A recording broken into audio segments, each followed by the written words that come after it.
So in the last video, I took you through the activity crash response system, where you do a bunch of activities, you push through your symptoms, and then you inevitably crash because you push too hard, too fast into your danger zone, and you're not pacing properly.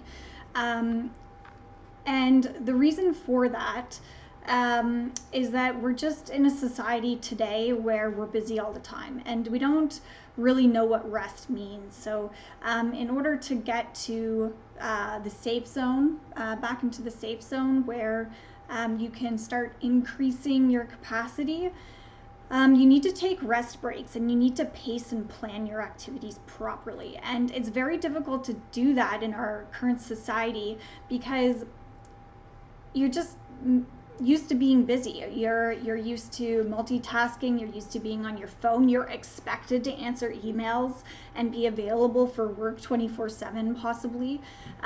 You have kids, you have a job, you have to get groceries, all these things, right? And especially if you're a typical A-type personality person like I am, where you're very goal-oriented, you're a high achiever, it can be extremely difficult for you to understand what rest means during a concussion. And on top of that, you have media, Google searches, your doctor and specialist telling you that rest is not the best option for recovery. While that is true, there is a heavy caveat on that if you're not getting the proper rest that you need, you won't recover. So even though they're saying that, what they mean by activity is a much, much, much lower activity level than what you think and what you're seeing in these diagrams here. Activity that they mean by not resting might just be going for a walk. It might be going to the grocery store and then resting in between those. It might be doing 15 minutes on a computer before taking a rest break. I think what the specialists are trying to get at by saying rest is not the best medicine for concussion recovery, I think what they mean is don't go lock yourself in a dark room for hours on end. Because we'll get to how to recover and manage your symptoms a little bit more in the future, but I think right now what I meant for this lecture to focus on is what is the difference between rest and not rest in a concussion recovery? Because if you're not getting adequate rest and incorporating this into your day through pacing, you're not going to recover. So common mistakes that lead people to having too much activity is thinking that they're not trying hard enough, that you can push through your symptoms. That was a huge one for me. It's so easy when you have a bad head injury to push through your symptoms. It's almost impossible to go through a day, it seems a normal day, without pushing through them. Afraid of people thinking that you're lazy. Again, this goes with the A-type personality where you're a high achiever and you are afraid that people think that you're just being lazy and that you don't actually have an injury. It's an invisible injury. People can't see it. And so you look fine. I talk normal. Nothing is wrong with me. But that's not true, and you're not lazy, and you need to tell yourself that and allow yourself the time to recover and get better. Another common mistake is thinking, look, I'm already not doing anything. How can I possibly do less? And I remember having that thought a lot of like, look, I can't do any less than I'm doing now. Now you want me to rest? I'm literally already resting. But that's because what you think rest is, based off of the society that you've grown up in, is very different than the rest that your brain needs to recover from a concussion. So we want to get to this activity pattern back in the safe zone so we can increase our symptom onset over the long term by increasing the activity levels in a mindful manner before symptom onset. So how do we do that? We do that by being mindful of the activities that are high gas guzzlers. So your brain is not working as efficiently as it was before for a number of reasons I can get into, but it's trying to build new brain cells and neuron connections. There's another thing called default mode interference, where executive functioning and the executive functioning part of the brain and the part of the brain that does kind of the quick thinking, fast response are both working at the same time, and that doesn't normally happen in a non-concussed brain. And so it's literally using twice as much energy as a normal brain would for a number of reasons, and that's okay. It's okay because it needs to use that energy to recover properly. So what are the gas guzzlers that are taking up all of your battery, basically? Talking on the phone in a crowded environment while others are talking, visually stimulating environments, bright, colorful, moving, busy grocery stores, crowded environments, busy streets, TVs, computer use, reading, driving, even as a passenger. I remember when I was a passenger, I would close my eyes and put my earplugs in and basically ask for people to tell me when we get there. Any activity that requires filtering, so your brain has a hard time filtering out background noise. So if people are talking at the same time that you're trying to think, or if multiple people are talking at the same time, or even if conversations are happening quickly, that can be overstimulating for your brain. Cognitive tasks, reading, Sudoku, insurance forms, planning events, physical activity. A lot of people have now heart rate intolerance problems, which I'll get to how to solve in a later video, so stay tuned.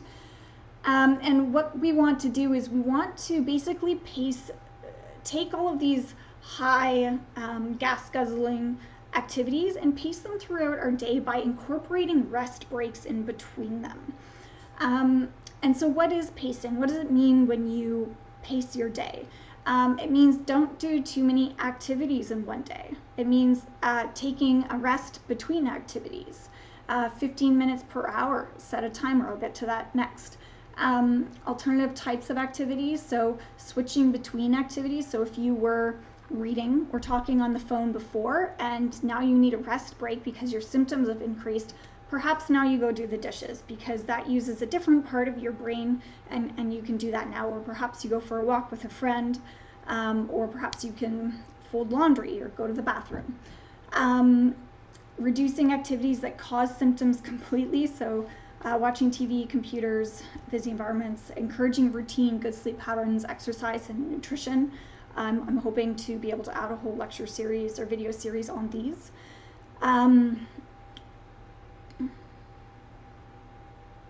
Complete leisure, this is a bit of a repeat slide. Sleep, nap if necessary as a restful activity. I relied on this a lot at the beginning. I would crash at about 3 p.m. and I would sleep from 3 to 5. Sometimes I would sleep from 3 to 8, get up for an hour, and then go back to bed at 9 and sleep for another 12 hours. If you're in that pattern where you're working throughout the day and then you get home and you're asleep, and then you maybe have an hour at home and then you're asleep again, you are not, I would say you're using that as a bit of a crutch, and I would say it's not a good pattern to get into. It's okay to use, I think, in a short term, but over the long term, you do need to get into the pacing and planning mindset where you're incorporating restful activities throughout your day, because the get through your work day and then come home and sleep is a bit of a mini kind of activity crash response in what I've been told.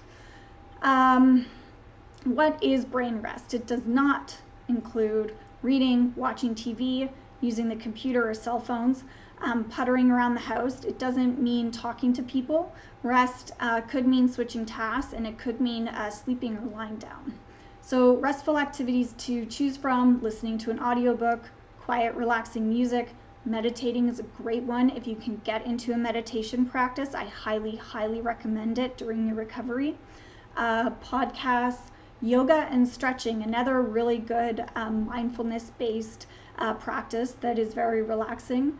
Anything you find leisurely that doesn't increase your symptoms. Always good to turn off your cell phone when you're resting. This is a good one to print off if you're having trouble sticking to this, and it gives you an idea of what's allowed and not allowed. So not allowed when you're doing rest. attending school, taking tests, doing homework, household chores, traveling, driving, trips outside home, social visits, watching TV, phone use, reading, playing an instrument, drawing, artwork, aerobic exercise, and lifting weights. What is considered rest?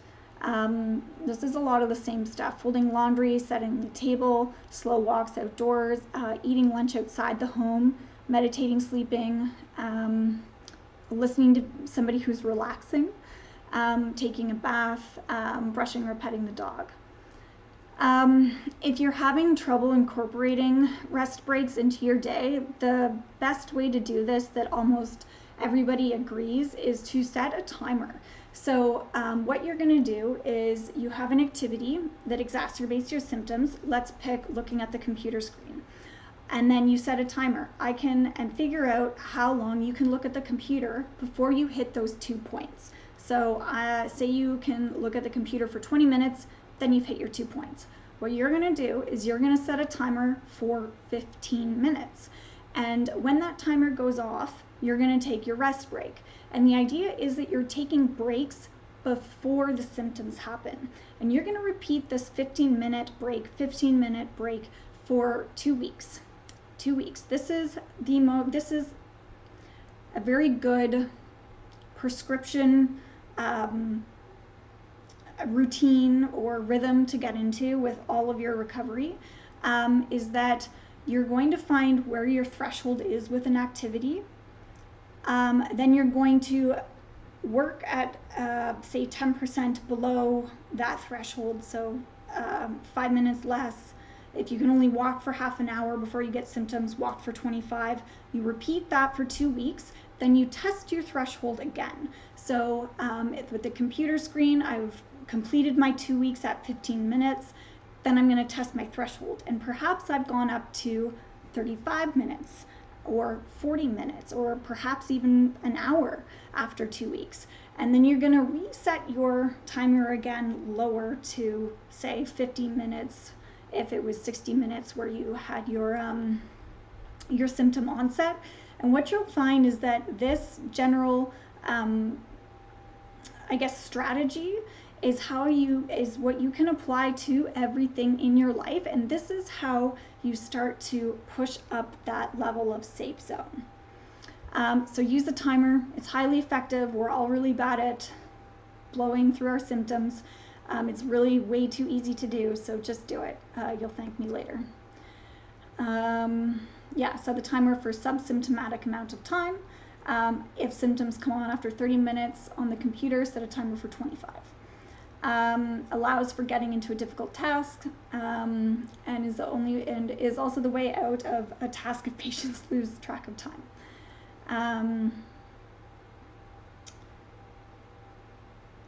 Other strategies to reduce kind of the gas guzzlingness of these difficult tasks: removing distractions so you don't need to filter. If you work in an open office environment, ask for an office or ask to work from home.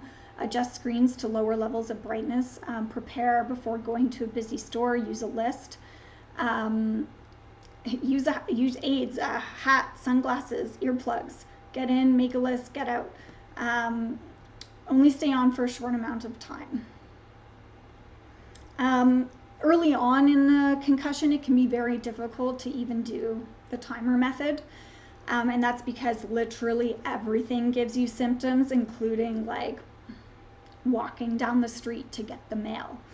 Or your life is just too busy that you're just like, this timer is ridiculous. Well, here's what I'm going to say. I'm going to say you need to do something like this exercise next to get your family, your kids, the people that you live with, build the awareness to them about how much you're pushing. Because if you're pushing through this stuff, you are not going to get better. I'm going to say it again. If you are pushing through your symptoms, you will not get better. Okay? So you get a number of maximum points per day. So patients are given, it's kind of like a diet, like Weight Watchers, if you've ever done it. Patients are given 15 to 20 points per day, and activities are given a point value based off of how difficult they are. And then you have to plan your day so that you stay within this point value system. As you limit the tasks, symptoms will improve, and then the next week you repeat this again. It's the repeat, increase methodology, where you repeat at 15 to 20 points per day for 2 weeks. The next week you increase to, let's say 20 by 5 or 10 points, let's say.